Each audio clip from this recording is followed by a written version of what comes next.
लग्नानंतर होईलच प्रेम मालिकेच्या आजच्या भागामध्ये आपण पाहत आहोत. आता पार्थ हा निवांत झोपलेला असतो. त्याला वाटत असतं काव्या त्याच्या बाजूलाच झोपली म्हणून, आणि म्हणून तो हळूहळू काव्या काव्या म्हणत असतो. आणि जेव्हाच काव्या इकडे जोरात उठते तेव्हा फिसकरलेली मांजर म्हणून दोघेसुद्धा जोरात उठतात. दोघे एकमेकांकडे आवाजूनच पाहत असतात. तेव्हा काव्या म्हणते, देशमुख काय केलं तुम्ही हे? अहो काव्या, तुम्ही इथे? तुम्ही माझ्या बाजूला झोपला होता चक्क? तेव्हा काव्या म्हणत होते, हो, तुमच्या बाजूला झोपायला मला वेळ नाही व्हायला लागलं. तेव्हाच काव्या म्हणते, तुमच्यामुळे देशमुख, तुमच्यामुळे. आई गो, माझा हात किती दुखतोय. कसं काय तुमचा हात दुखतोय? हात दुखतोय तुमचा खरंच? नाही नाही, मला खोटं बोलायची हॉबी आहे, हॉबी. अच्छा, किती किती छान ना, किती खोटं बोलता तुम्ही. देशमुख काय चाललंय हे? अहो पण मला सांगा, तुमचा हात कसा दुखतोय? तुम्ही काय करता इथे असं बसून? ते काय झालं ना, रात्री देशमुख तुम्ही थंडीने कुडकुडत होतात, आणि थंडीने कुडकुडत असताना मी रिमोट शोधत होते. रिमोट सापडला नाही. मग तुमच्या अंगावर मी ब्लँकेट टाकायला गेले. मग त्यावेळी तुमच्या मानेखाली माझा हात अडकला. मग तुम्ही रात्रभर तसाच हात ठेवून झोपला होतात. तेव्हाच हो, मग काय करणार, रिमोट सापडत नव्हतं ना. कुठे ठेवलं रिमोट काय माहिती, असं म्हणता क्षणी रिमोट दिसतं. आता रिमोट दिसल्याबरोबर लगेचच आता त्या रिमोटवर उशी झाकून ठेवण्याचा प्रयत्न करतो. आता काव्याने ते रिमोट पाहिलेलं असतं, म्हणून काव्या लगेचच ते रिमोट काढून घेण्याचा प्रयत्न करते आणि म्हणते, वा देशमुख वा, किती छान ना. एवढी AC फुल करायची, कुडकुडत झोपायचं आणि रिमोट स्वतःच्याच उशीखाली घेऊन झोपायचं. किती हात दुखतोय हा माझा, काय होणार आहे आता ह्या माझ्या हाताचं? तेव्हाच आता पार्थ पुन्हा लाजत असतो आणि म्हणत असतो, म्हणजे काव्या, तुम्ही माझा किती विचार करताय ना. म्हणजे मला इथे त्रास होऊ नये, मला थंडी वाजू नये, मी कुडकुडू नये म्हणून तुम्ही मला इथे ब्लँकेट टाकलं. त्याचबरोबर माझी झोप मोडू नये म्हणून माझ्या मानेखाली गेलेला हातसुद्धा तुम्ही काढून नाही घेतला. किती छान ना हे सगळं. देशमुख काय चाललंय तुमचं? तेव्हाच आता पार्थ म्हणत असतो, नाही नाही, कुठे काय, आता तर खूपच चांगलं चाललेलं आहे सगळं काही. तेव्हाच काव्या म्हणते, अहो देशमुख, माझा हात दुखतोय, हात किती त्रास होतोय मला, आणि हे सगळं तुमच्यामुळे झालेलं आहे, समजलं? माझ्यामुळे झालंय. आणा, मी तुमचा हात चेपून देतो. माझ्यामुळे झालंय ना, ते मी दुरुस्त करतो. नाही, त्याची काही एक गरज नाही, काही एक गरज नाही. अहो असं कसं, माझ्यामुळे त्रास होतोय ना तुम्हाला. आणा इकडे, चला मी चेपून देतोय.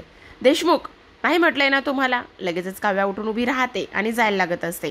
आता पुन्हा एकदा पार्थ म्हणत असतो, काय चाललंय काव्या, मी म्हटलं ना तुम्हाला की मी तुमचा हात चेपून देतोय म्हणून. बघा, तुम्ही माझ्या ह्या हातावर, आर्किटेक्टच्या हातावरती संशय घेऊ नका. नाही घ्यायचा आहे मला संशय, पण मी नाही म्हटलंय, मला नको आहे तुमच्याकडून चेपून बिपून हात, चला हो बाजूला. असं म्हणता क्षणी आता पार्थ आवाज चढवतो, म्हणत असतो, बसा म्हटलंय ना तिथे, चला बसा तिथे लवकर. आता काव्याचे चिडलेलं, पार्थचं चिडलेलं रूप बघून काव्या म्हणते, देशमुख, हो देशमुखच, चला बसा तिथे. असं म्हणूनच आता लगेचच तो तिला बेडवरती बसवतो आणि स्वतः तिच्या बाजूला जाऊन बसतो. त्याचबरोबर लगेचच म्हणतो, चला हात ह्या उशीवर ठेवा. असं म्हणून आता काव्या हात त्या उशीवर ठेवत असते. आणि त्यानंतर पार्थने तिचा हात हातात घेतलेला असतो. हात हातात घेतल्यानंतर लगेचच तो हळूहळू तो हात तिचा चेपून देण्याचा प्रयत्न करत असतो. जेव्हाच हात चेपायला लागतो तेव्हा काव्याला थोडंसं बरं वाटत असतं. हात अवघडलेला असतो आणि त्यामुळे तो दुखत असतो. आणि त्यानंतर आता हळूहळू पार्थ इथे तो हात चेपून देण्याचा प्रयत्न करतो. तसं काव्याला छान वाटत असतं. आता प्रेक्षकांनो, इथं खरं तर त्यांनी खूपच मोठं सॉन्ग दिलेलं असतं, आणि सॉन्ग दिल्यानंतर फक्त आणि फक्त हे मुमेंट्स करतात. काव्या पार्थकडे पाहते तर पार्थसुद्धा तिच्याकडे कधी तर हात चेपत असतो. कधी जेव्हाच काव्या पार्थकडे पाहते तेव्हा पार्थसुद्धा तिच्याकडे पाहतो, आणि त्यानंतर काव्या पुन्हा समोर पाहत असते. त्यानंतर थोड्या वेळानंतर इथे हात चेपून झाल्यावर काव्याला कधी डोळा लागतो आणि कधी ती पार्थच्या खांद्यावर डोकं ठेवून झोपते हे तिलाच कळत नाही. पण इकडे मात्र पार्थ खूप जास्त खुश असतो. त्याला असं वाटत असतं की आता हे लग्न नक्कीच सक्सेस होईल. लग्नाची गाडी हळूहळू पुढे चाललेली आहे, आणि लग्नाची गाडी हळूहळू पुढे चाललेली असल्याकारणाने आता खूपच मजा येणार आहे, असं सुद्धा पार्थ म्हणत असतो.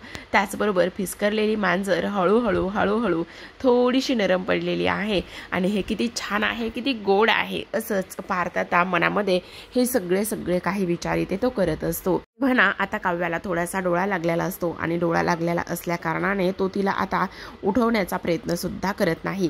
तर आपण इकडे दुसऱ्या बाजूला पाहतो की आता युग हा त्याच्या खोलीमध्ये फोनवरती मित्रांसोबत बोलत असतो. तो म्हणत असतो, अरे काय सांगू तुला, खरंच ह्या प्रकरणामध्ये ना मी अडकलेलो आहे. आता तर ते लेटर घरी सुद्धा आलेलं आहे. नशीब ते लेटर ते कोणाच्या हाती पडलं नाही आणि त्या मुलीमुळे इथे मी एवढ्या मोठ्या प्रकरणात अडकले असं वाटलं सुद्धा नव्हतं. पण मला हे घरी सांगायचं नाहीये. जर ही गोष्ट इथे घरी कोणाला समजली तर माझी चांगलीच वाट लागेल. त्यामुळे मला खूपच जास्त काळजी घ्यावी लागणार आहे. आणि त्याचबरोबर जेव्हा युग हे सगळं बोलणं ऐकतो तेव्हाच मात्र इथे नंदिनी बाजूला येऊन उभी राहिलेली असते.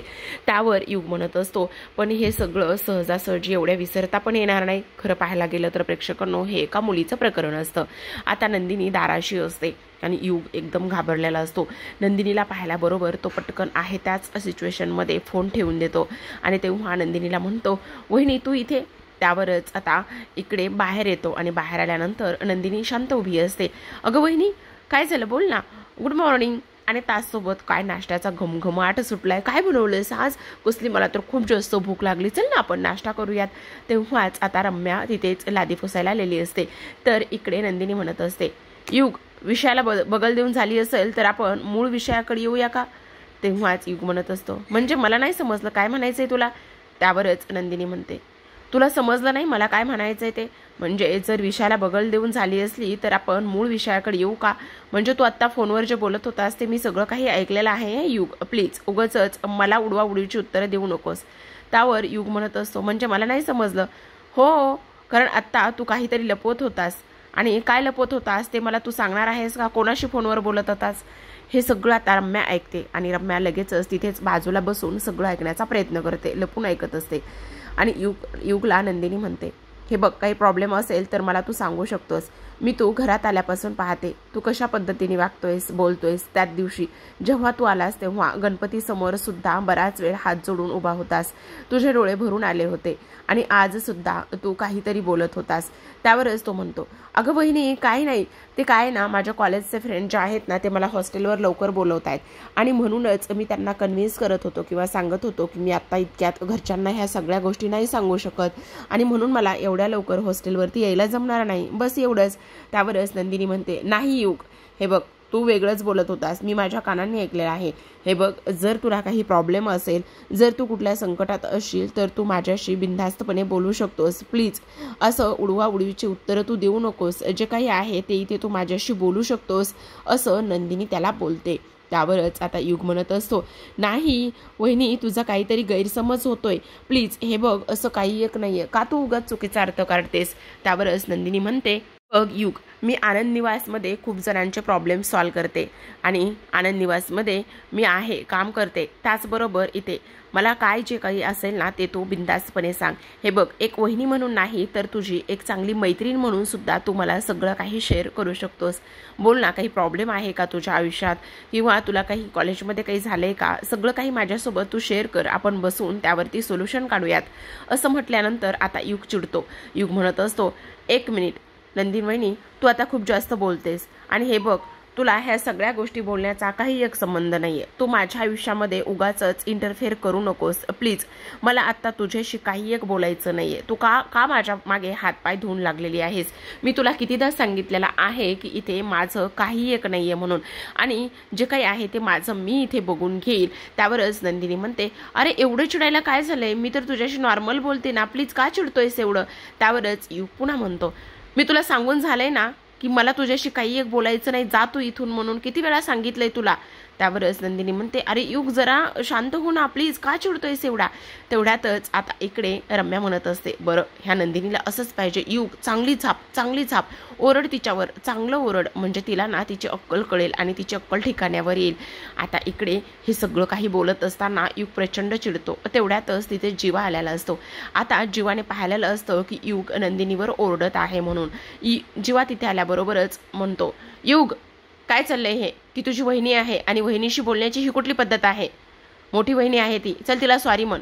त्यावरच आता युग म्हणत असते, मी का सॉरी म्हणू, तिला सांग ना, माझ्या नाही त्या गोष्टीमध्ये इंटरफेअर करू नकोस म्हणून. मी तिला 1000 वेळा सांगितलेलं आहे की माझं काहीच नाहीये म्हणून, मी प्रॉब्लेममध्ये नाहीये, काही नाहीये, तरी तिला जाणूनच घ्यायचं आहे, नसत्या चौकशाच करायच्या आहे. त्यावरच आता जीवा म्हणत असतो, तिने तुझ्या काळजीपोटी विचारलेलं आहे, बरोबर की नाही? मग तिनं काळजीपोटी विचारलेलं आहे तर तिची काहीच चूक नसणार आहे, हे मला 100% खात्री आहे. त्यामुळे उगाचच नाही तिच्यावर आवाज चढून तू बोलायचं, समजलं तू? त्यावर आता युग म्हणत असतो, हे सगळं तुझ्यामुळे झालेलं आहे, कळलं नंदिनी वहिनी तुला? नंदिनी, कळलं तुला? तू माझ्याशी बोलू नकोस. त्यावरच आता जीवा पुन्हा म्हणत असतो, ही काय भाषा आहे तुझी बोलण्याची? हां, अरे लहान आहेस तू तिच्यापेक्षा आणि तू तिला वहिनी बोलायचं सोडून नंदिनी बोलत आहेस? काय काय चाललंय काय युग तुझं? चल आत्ताच्या आत्ता तिला सॉरी म्हण. युग, सॉरी म्हण म्हणतोय मी तुला, कळलं तुला?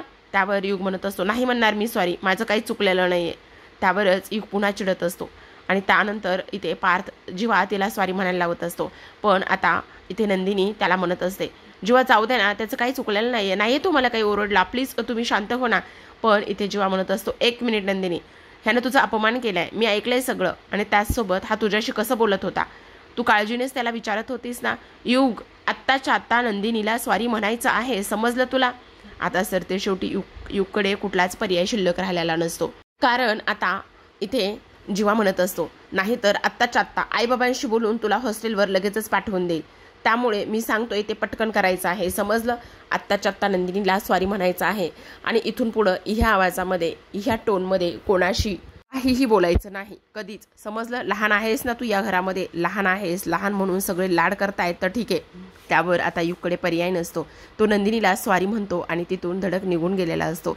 त्याचबरोबर आता नंदिनी त्याला म्हणत असते, असू दे युग, पण युग काही ऐकत नाही. इथे जीवा त्याच्यावर ओरडलेला असतो म्हणून हा धमाका झालेला असतो. इकडे आता रम्या ह्या सगळ्या गोष्टी इथे पाहत असते. रम्याने ह्या सगळ्या गोष्टी इथे पाहिल्यानंतर आता लगेचच ती एका गोष्टीचा विचार करत असते, बापरे कसली धमाल झालेली आहे, कसली मजा आलेली आहे, खरंच एकच नंबर ह्या सगळ्या काही गोष्टी ते झालेल्या आहेत. याच पद्धतीने सगळं काही व्हायला हवंय. आता खरी मजा येणार आहे ह्या सगळ्या गोष्टींमध्ये. आता नंदिनीला चांगलीच अक्कल घडलेली आहे. बरं, तिला तसंच पाहिजे असतं, ती नाही म्हटलं ना तरी सुद्धा ही अशीच करते, नेहमीच ही अशी करते असं इथे ती बोलते. त्याचबरोबर आता इकडे जीवा नंदिनी हे दोघं जण तिच्या खोलीमध्ये असतात. दोघे जण तिच्या खोलीमध्ये असताना आता लगेचच नंदिनी जीवाला म्हणत असते, काय गरज होती एवढं सगळं त्याला ओरडण्याची, आणि त्याचसोबत मी त्याच्याशी बोलत होते ना. त्यावरच तो म्हणत असतो, अगं पण तो तुझ्याशी कुठल्या भाषेमध्ये बोलत होता, कसा बोलत होता, त्याची हिंमत कशी झाली एवढ्या सगळ्या गोष्टी अशा पद्धतीने बोलायची? तेव्हाच आता नंदिनी म्हणत असते, असू द्या तो, नाही ही न्यू जनरेशन ना अगदीच याच पद्धतीची आहे. त्यांना वाटतं की आपल्या आयुष्यामध्ये कोणीही इंटरफेअर करायला नको, आणि जर हे एवढ्या लहान वयात जर एवढं सगळं करू शकतात तर काय होणार आहे असं म्हटल्यानंतर नंदिनी पुन्हा त्याला समजावते. आणि त्यावर ती म्हणत असते, पण मला बरं वाटलं. तेव्हा तो म्हणतो, काय बरं वाटलं? नाही म्हणजे आत्ता ना बाहेर तुम्ही इथे माझी बाजू घेऊन सगळ्यांशी बोलत होता, सगळ्यांशी त्याच्याशी भांडत होतात, म्हणजे माझ्यावरचा जो राग आहे तो गेला वाटतं असं म्हणता क्षणी आता लगेच जीवा म्हणत असतो, अजिबातच नाही, इथे तू माझी बायको आहेस आणि त्याचबरोबर तुझा अपमान केलेला मला कोणीही चालणार नाही, मग ते कोणीही असो.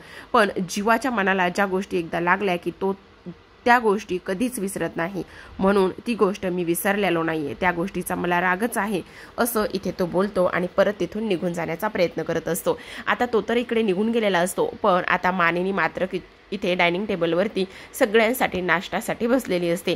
पार्थ तिच्याच बाजूला पेपर वाचत बसलेला असतो, पण मानिनीच्या डोक्यामध्ये ते सगळे विचार असतात. जे कपल वॉच इथे दिलं होतं त्यातलं एक वॉच इथे काव्याकडून तुटलं, त्यासोबत पार्थने हे सगळं काही सांगितलेलं असतं आणि त्यामुळे मानिनी त्याच विचारामध्ये असते. इकडे पार्थ म्हणत असतो, काय झाले आई? तेव्हा इथे ती म्हणत असते, काही नाही रे, असंच. नाही काहीतरी झालेलं आहे, बोल ना काय झालेलं आहे? त्यावरच मानिनी म्हणते, काय रे पार्थ, तुम्हा दोघांचं कसं चाललंय रे सगळं काही? म्हणजे बघ ना, बेडरूममध्ये काव्या तुझ्याशी सतत भांडत असते ना. तेव्हाच पार्थ म्हणत असतो, नाही गाई तसं काही नाहीये. नाही खरंच आया, तुम्ही आया ना खूपच काळजी करता. हो करावीच लागते ना बाबा काळजी, काय करणार. पण तेव्हाच मला एक गोष्ट सांग ना, तू खरं साधा भोळा आहेस रे. तेव्हाच पार्थ म्हणत असतो, नाही गाई तसं काही नाहीये, तुला काय असं वाटतं? नाही पण तरी सुद्धा रे, एक आई म्हणून मला काळजी वाटते ना, म्हणून विचारते. काव्या तुझ्यासोबत सतत बेडरूममध्ये भांडत असते ना रे, म्हणून मला सांग ना, सगळं काही तुम्हा दोघांचं व्यवस्थित तर आहे ना, म्हणून मला काळजी वाटते बघ. त्यावरच पार्थ म्हणतो, हे बघ आई, तसं काहीही नाही आहे. हळूहळू काव्यामध्ये खूप सारे बदल होत आहेत आणि ते बदल खूप जास्त छान आहेत आणि काही ती चुकीचं वगैरे वागत नाही, माझ्यासोबत व्यवस्थितच वागते. त्याचबरोबर मानिनी म्हणते, हो ते तर व्हायलाच हवंय रे, कारण तुम्हा दोघांचा संसार माझ्यासाठी खूप जास्त महत्त्वाचा आहे. तर इकडे युग आता त्याच्या खोलीमध्ये असतो आणि विचार करत असतो, मी जरा नंदिनीसोबत खूपच विचित्र वागलो. जीवादादा म्हणाला तसं तिच्यासोबत नॉर्मल बोलायलाच पाहिजे होतं, पण जर मी तिच्यासोबत नॉर्मल बोलत राहिला असतो तर ती पुन्हा आतमध्ये शिरली असती आणि आत एकदा शिरली की पुन्हा आणखी माझं सगळंच तिच्या हाती लागलं असतं आणि म्हणूनच मी तिच्यासोबत चिडून बोललो. पण माझं जरा चुकलं का, असं युग स्वतःच्या मनाशीच बोलत असतो. तेवढ्यात रम्या तिथे लादी पुसायला आलेली असते. रम्या लादी पुसायला आल्यानंतर ती म्हणत असते, अरे युग प्लीज मला पटकन लादी पुसू दे ना, नाही तर मी जर नाही ना पुसली तर मग इथे मानिनी मामी मला आणखी एक्स्ट्राची 4 कामं वाढवून देईल बघ, प्लीज बाजूला हो ना. त्यावरच युग म्हणत असतो, ए रम्या तुझं काय आहे, अरे युग प्लीज रे, तू मला हे लादी पोसूस तर बस ना जरा फरशीवरती, प्लीज असं नको ना करूस. त्यावरच आता इकडे मात्र लगेचच रम्या म्हणते, पण काय रे, तुला शेवटी स्वारी म्हणायलाच लागलं ना. तेव्हा युग म्हणतो, ए रम्या, तुझं हे काम नाही, जे काम तुझ्या हातात आहे ना ते तुझं काम कर, नाही त्या गोष्टीमध्ये इथे नाखुपसायचं काम करू नको, समजलं. पण तरी आता रम्या लादी पुसतच म्हणते, पण खरंच आहे म्हणायचं बघ ना, त्या नंदिनीला एवढं सगळं काही तुला विचारायची काय गरज होती. तेव्हाच युग म्हणत असतो, काय चाललंय रम्या तुझं, अरे काही नाही, मी ना तिथे बाहेर लादी पुसत होते तेव्हा तुमचं दोघांचं बोलणं ऐकलं ना, म्हणून फक्त बोलली. पण युग एक गोष्ट सांगू का, ह्या घरामध्ये ना सगळं हे असंच आहे बघ. इथे तुझे एवढ्या दिवसातून तू हॉस्टेलवरून आलेला आहेस, मग तुझे छान लाड व्हायचे, प्रेम करायचे, ते सगळं सोडून दिलेलं आहे. पण तसं होतच नाही, सगळेजण तुझ्यावरच ओरडतात, तुझीच उठसूट, तुझी चौकशी करतात, हे असं बरोबर नाही ना रे.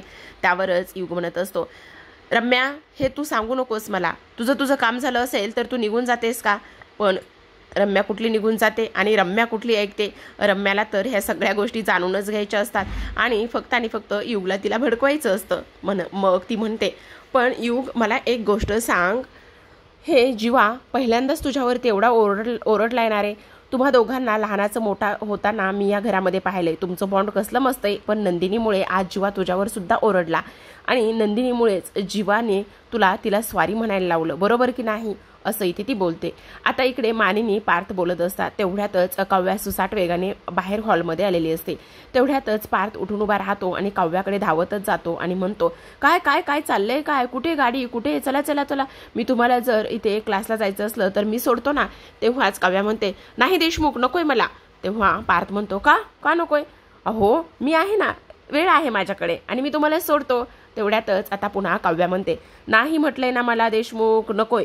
आता काव्या मनामध्ये विचार करते, जर काय पाहिजे. तेव्हाच आता काव्य विचार करते, आता कसं सांगू ह्या देशमुखला की मी ह्यांचंच तुटलेलं घड्याळ मी दुरुस्त करायला आणायला चाललेले आहे आणि जर ह्यांना हे सांगत बसले तर मग गोंधळच होईल की नाही, मग कसलं दुरुस्त करता येणार आहे. नको ह्यांना टाळलं पाहिजे.